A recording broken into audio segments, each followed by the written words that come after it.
Where am I going?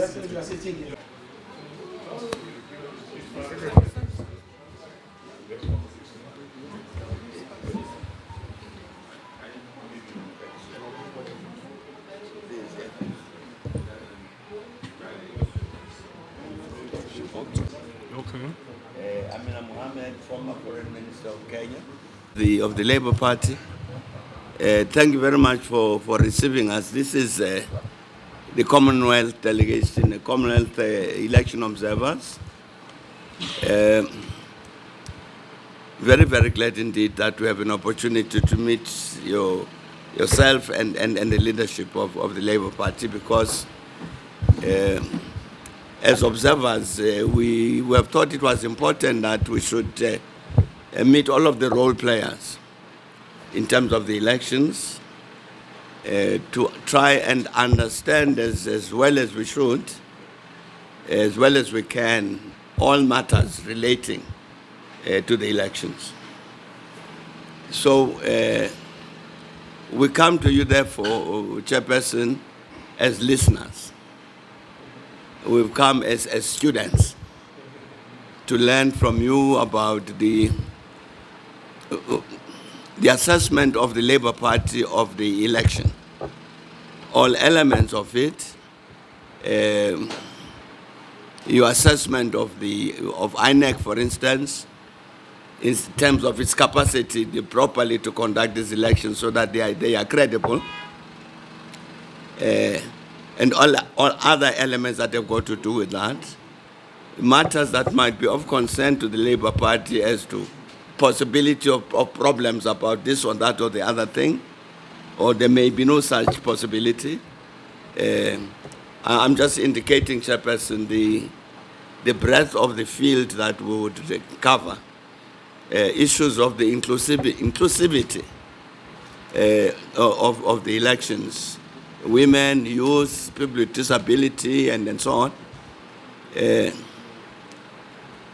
For instance, I could say this, Chairperson, we've just had a meeting with the Nigerian Women's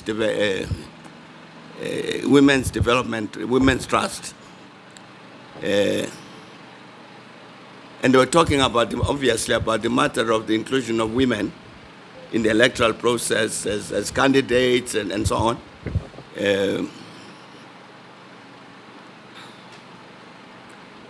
I won't say anything more than that about. But thanks, the Chairperson. National Working Committee of the Labour Party, the presidential candidates, and all other members of the party. I feel highly elated. We are happy to receive you to our humble office. We want to appreciate your commitment towards the growth and development of democracy, not just in Africa, but in Nigeria. I'm happy that you are leading this delegation, because I know that over the past few years, South Africa went through a series of struggles in order to get to the level of democratic rule that we have in South Africa today. I want to particularly extend my appreciation and gratitude to all other members of this delegation. It shows that you are actually interested in the growth and development of democracy in Nigeria and Africa in general. Having said this, it will perhaps be of importance to probably give you a background of where we are coming from, democratically, socio-economically, and then we conclude by probably giving you some of our concern about the conduct of this week's election. Generally, as you can see, the country is going through numerous challenges. Challenges in terms of insecurity, challenges in the economy, challenges in our healthcare, name it. One can generally conclude that we have not had effective service delivery to the people of Nigeria. Today, the level of poverty in the country is so high.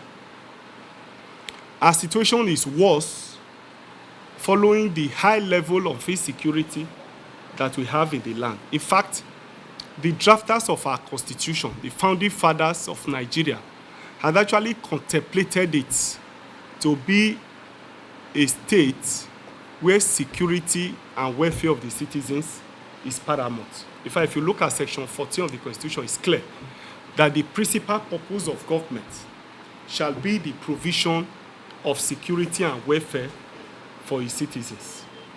Nigerians today are not talking about welfare.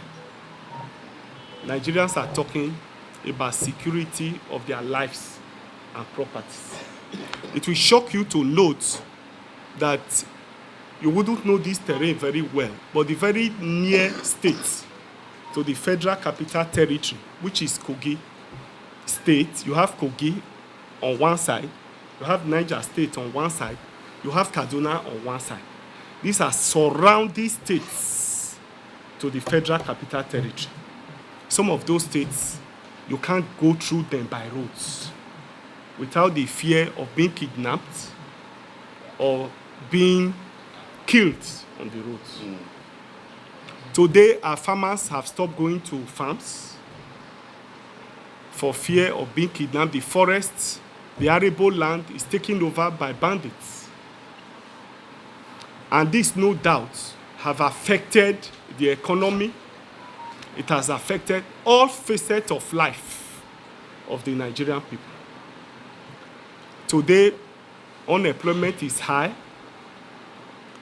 In fact, in a recent figure released by the government itself, it stated that out of the 230 million people in Nigeria, 130 million are living below poverty. Over 85% of our population are unemployed. And of course, there's no way you can have this high level of insecurity, you have this high level of unemployment and hunger, that you will not observe the kind of security that we have in the country. And without fear or favor, the reason why we are in that situation is as a result of poor leadership, cumulative poor leadership over the years. I want to say clearly that the two leading political parties have been responsible for producing leaders that have mismanaged the country to where we are today. And therefore, this is the first time in the country that you find that the young people of the country, the downtrodden of Nigeria, is actually yearning for a change.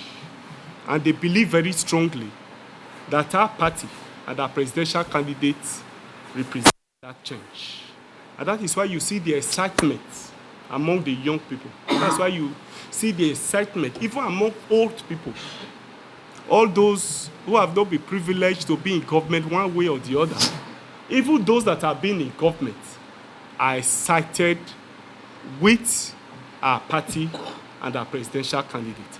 And without sounding immodest again, our presidential candidates, among all, it's actually not a campaign, but it's good for us to understand the background so that you can actually be able to situate the situation in the country. And so, among all the committee of presidential candidates, us appears to have the credibility, the pedigree, the capacity the energy and the strength, to be able to lead the country. And that's why you find that as we speak today, the party is popular, the candidate is the most popular among the presidential candidates. We therefore strongly believe that if the processes leading to the election is free, fair, and credible, our party and our presidential candidate will win the election.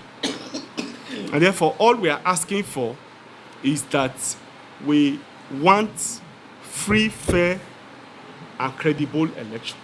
We want the processes to be fair. We'll also be talking about security. As it stands, the greatest threat to the election is the security of lives and properties. And I and the ordinary citizens cannot guarantee the security of the people. It is the responsibility of government to provide security for lives and properties. And therefore, we expect, first and foremost, that the government should be able to reassure the people of the security of their lives and their properties. When we had the grand finale of our Lagos, I'm sure of our campaigns in Lagos, I'm sure you must have also seen it. Our supporters were attacked. They were victims of several attacks across the country, across the federation. We have had series of attacks on our party supporters. In some instances, we have had some of our supporters killed. In Kaduna, for instance, the women leader of our party in Kaduna was killed, was assassinated, and several others.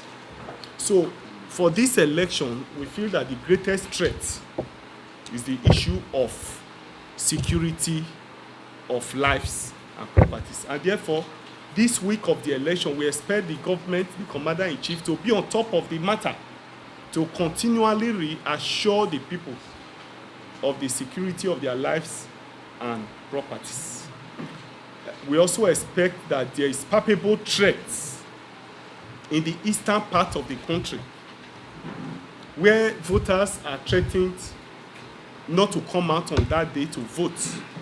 So we expect that the government should be on top of this by reassuring the people of the security of their lives and properties, so that they can really and truly come out to cast their votes.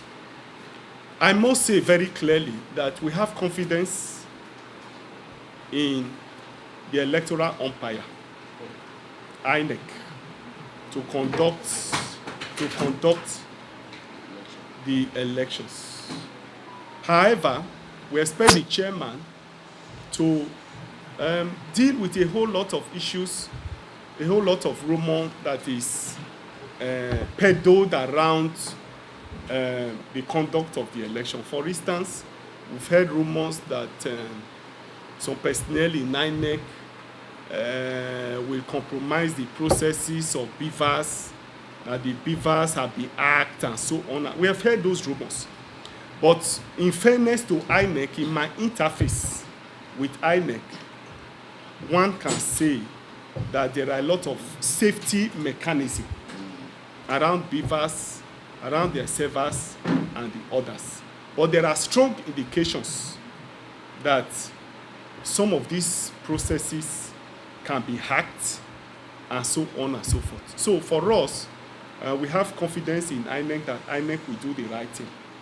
But to enjoin you observers that you have a responsibility to prevail on government to ensure that the processes leading to the election is free, fair, and credible. We also expect that materials, electoral materials, should be deployed early enough to where they are needed. We also have one concern that some of those who have been contracted to distribute electoral materials are members of the current ruling party. I'm told that one of the major distributors of campaign materials, MC Oluomo, who is a known member of APC in Lagos, is one of those saddled with the responsibility to transport electoral materials. And the fear here is that places where we have strongholds, they may hoard materials or delay materials from getting to those points. And so, beyond this, we have confidence in INEC that INEC will be able to do the right thing. So, I want to pause and once more appreciate our gratitude for your interest. I have the honor to welcome you to my office. I want to assure you that we are interested in peace. We know that there will be Nigeria beyond or Nigeria after the election. And therefore, we know that we have always advocated peace in the country. If you follow our campaigns, it is only the Labour Party that have stayed on the issues in the face of provocation, in the face of where there are even personal attacks to the leadership of the party and even the presidential candidates. But we have exercised decorum, we have exercised civility, and we have not been tempted to go outside the issues because we believe that we have the manifesto, we have the program that has the capacity to change the political narratives in Nigeria. After all, what is democracy? Democracy is government by the people, for the people, and by the people. And as of today, we have the people with us. And therefore, every effort that has been made to provoke us, we have refused to be provoked. We have stayed on the issues. We have told our people to be patient, go to the field, go to the polling unit, and cast their votes. So we assure you that we'll continue to maintain peace and tranquility, provided there is, the processes are free, fair, and credible. Thank you, and God bless you. Thank you, sir. Election, because of the concern you have and the respect you have for Nigeria. Nigeria has a total of population of about 3 or more African countries. If anything happens in Nigeria that we cannot stay, together, it's going to affect a lot of African countries. So this work you're doing, sincerely speaking, Your Excellency, we appreciate you. And to visit us here in the party, it is a high honor for us. We feel greatly honored that you have seen the need for us and to call on us to hear from us how we feel about the election. The national chairman has spoken, and sincerely speaking, he has spoken the mind of all the NWC members, and I'm sure he has also spoken the mind of our presidential candidate and other candidates. The youth are there. We call for a free and transparent process of the election. The atmosphere is very volatile now, especially with the current, this swap of the country is, there is a high tension.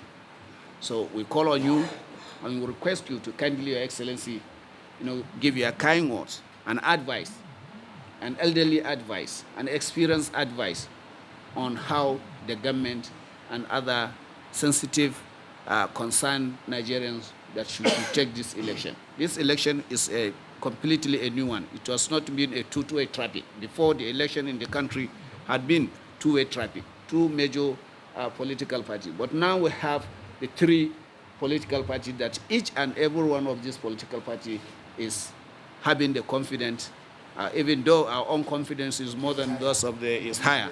So, Your Excellency, we thank you so much, and we sincerely appreciate and hope and wish a day will come when, as Her Excellency says, you will come and celebrate with us. Yes. Thank you very much. You are welcome to the Labour Party, sir.